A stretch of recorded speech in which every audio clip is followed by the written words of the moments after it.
Assalamualaikum warahmatullahi wabarakatuh. Halo Semeton Sasak.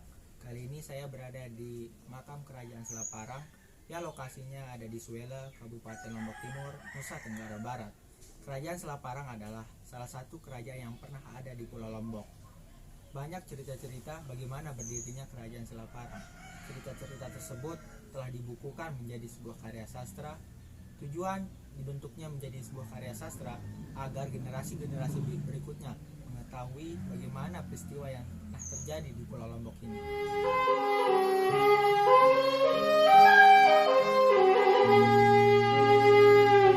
Sastra di Pulau Lombok ini mengalami perkembangan yang baik. Terbukti dari sebuah karangan, yakni Babat Selaparang. Babat Selaparang ini menceritakan bagaimana peristiwa-peristiwa yang dialami oleh Kerajaan Selaparang. Selain Babat Selaparang, ada juga Babat Lombok yang penulisan menggunakan bahasa Jawa kuno. Dan sampai saat ini perkembangan sastra di Lombok ini makin berkembang. Banyak cerita-cerita yang dibuat yang asalnya dari Lombok.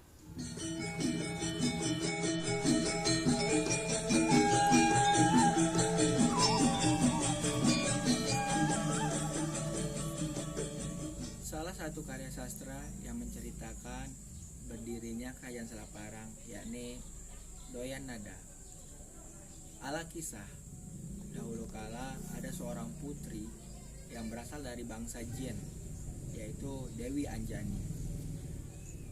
Ia bertahta di puncak Gunung Rejani bersama Patisongan. Ia memelihara seekor burung yang berparuh tajam, kuku tajam yang terbuat dari baja.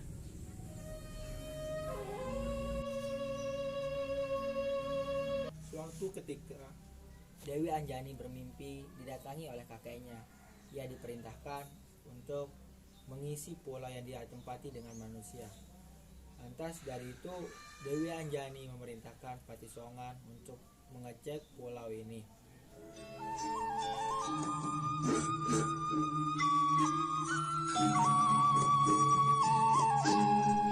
Setelah melaksanakan perintah Dewi Anjani, lalu Patisongan menghadap ke Dewi Anjani dan melaporkan keadaan pulau yang ia tempati. Bahwa pulau yang dia tempati itu ditumbuhi oleh pohon-pohonan besar dan lebat, sehingga membuat pulau itu menjadi sesak.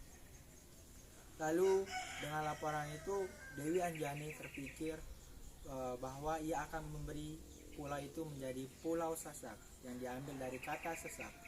Setelah mendengar laporan itu, lalu Dewi Anjani memerintahkan burung peliharaannya untuk meratakan wilayah-wilayah tertentu yang akan dihuni oleh manusia nanti.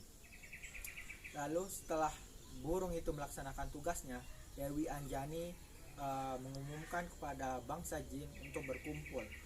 Ia mengumumkan bahwa ia akan merubah bangsa jin menjadi manusia. Namun dari bangsa jin ada beberapa jin yang tidak setuju terkait perintah Dewi Anjani. Lalu yang tidak menyetujui itu pergi bersembunyi di pohon besar dan batu besar. Sebagian yang menyetujui itu diubah menjadi manusia. Ada 20 pasang bangsa jin yang diubah menjadi manusia. Salah satunya dia memilih menjadi pemimpin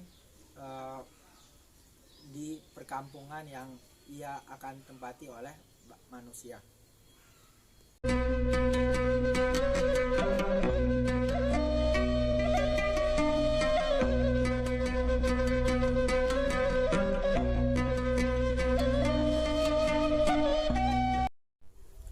Setelah beberapa lama, istri pemimpin ini mengalami hamil dan mengandung 9 bulan dan akhirnya ia melahirkan seorang bayi laki-laki.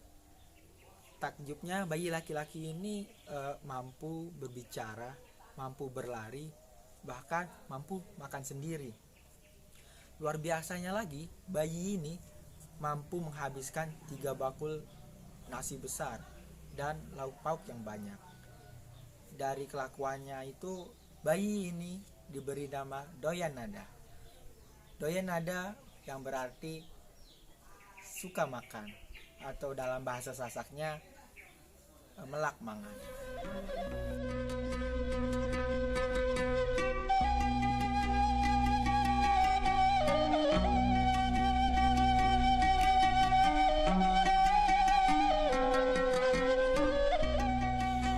Karena nafsu makannya yang tinggi, Doyanada mampu cepat tumbuh besar.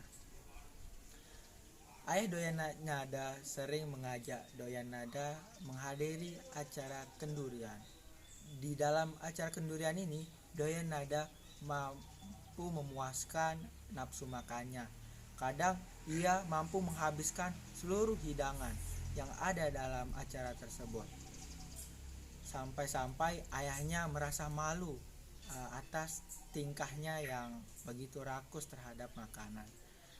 Kadang ayahnya Doyanada ini merasa kesal dan marah, sehingga ia pernah berkata kepada Doyanada, "Kau carilah makanan sendiri. Ayah sudah tidak sanggup untuk mencarikanmu makanan."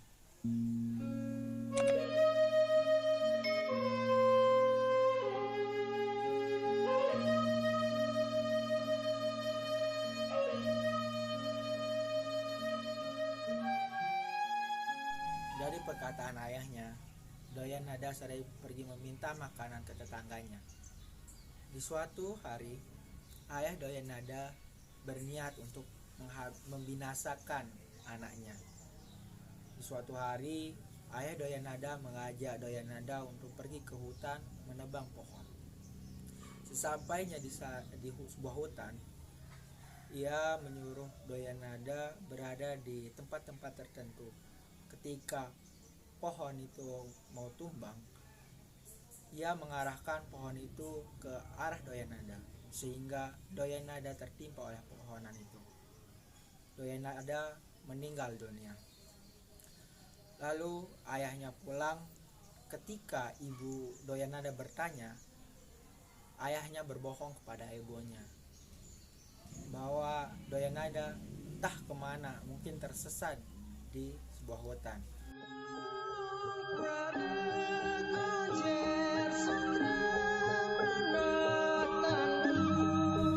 Kematian Doyanada disaksikan oleh Dewi Anjani, sehingga ia memerintahkan burung peliharaannya yaitu beberi untuk memercikkan sebuah air, yaitu air banyu urip yang mampu menghidupkan Doyanada.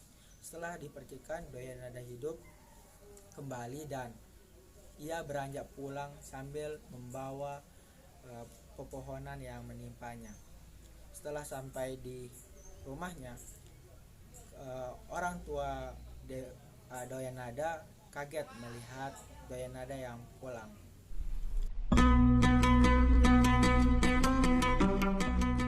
Ayah Doyanada berpikir kembali untuk membinasakan Doyanada. Di suatu hari, Doyanada diajak oleh ayahnya untuk mencari ikan di sebuah danau besar dan dalam yang berdekatan dengan lereng. Ketika Doyanada mencari ikan, ayah Doyanada sengaja menggulingkan bongkahan batu besar agar menimpa Doyanada. Dan Doyanada tertimpa oleh batu itu, sedangkan ayahnya pulang dan berdusta kembali kepada ibunya Doyanada. Kembali lagi Dewi Anjani membantu Doyanada. Ia kembali memercikkan air banyu urip itu dan menghidupkan kembali Doyanada. Setelah itu, Doyanada beranjak pulang kembali sambil membawa bongkahan batu besar itu. Lalu setelah sampai di depan rumah Doyanada, melempar batu yang dibawanya itu, sehingga di situ disebut dengan Desa Selaparang.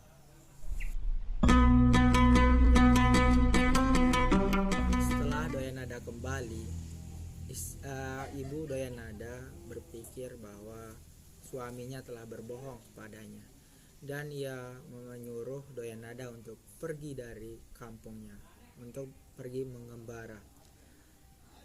Benar saja, Doyanada mengikuti perintah ibunya.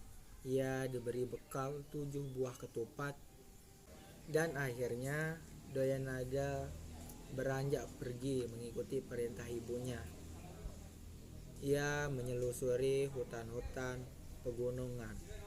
Hingga di suatu perjalanan ia menemukan binatang buas, tapi ia dapat menghalau binatang buas itu dengan melemparkan ketupat yang ia bawa. Setelah diberi makan sebuah ketupat itu, hewan-hewan buas itu berubah menjadi jinak dan membiarkan Doyan Nada lewat.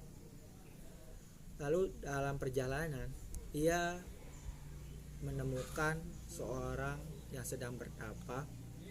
Ia menjerit meminta tolong. Ia bertapa berpuluh-puluhan tahun hingga ia dililit oleh sebuah akar pohonan besar. Doyan Nada pun membantunya dan menjadikannya sahabat.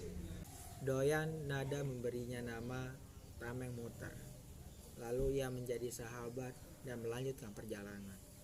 Dalam perjalanannya ia kembali mendengar ada rintihan seorang lelaki yang sedang bertapa. Ia lalu menolongnya. Karena terlalu lama ia bertapa, ia dililit oleh rotan. Lalu Doyan Nada dan Tameng Muter membantunya dan menjadikan ia sahabat. Lalu ia beri nama Sigar Penyalin. Lalu mereka bertiga bersahabat dan melanjutkan perjalanan.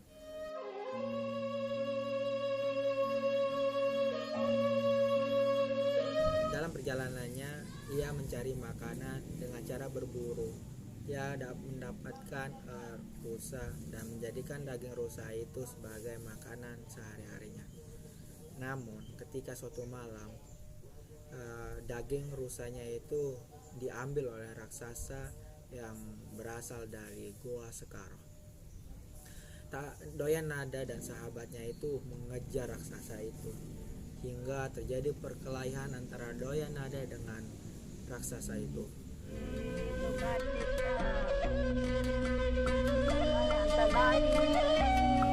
Dalam gua raksasa itu, Doyan Nada menemukan 3 putri yang berasal dari Majapahit, Mataram, dan Madura. Doyan Nada lantas memperistrikan tuan putri yang berasal dari Majapahit, sementara Sigar Penyalin yang berasal dari Madura dan Tameng Muter yang berasal dari Mataram. Lalu mereka bertiga melanjutkan perjalanannya ke kaki Gunung Rinjani. Tak lama kemudian mereka bertiga mendirikan suatu kerajaan. Doyan Nada mendirikan kerajaan Selaparang, sementara Tameng Muter mendirikan kerajaan Pejanggi dan Sigar Penyalin mendirikan kerajaan Sembalun.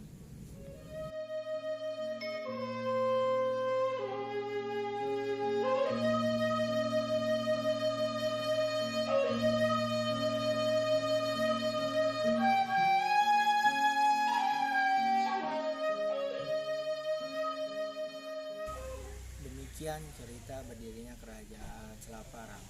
Banyak versi cerita-cerita yang bagaimana berdirinya kerajaan Selaparang. Demikian dari saya. Bila ada salah kata ataupun kekurangan, saya mohon maaf. Billahi taufiq wal hidayah. Wassalamualaikum warahmatullahi wabarakatuh.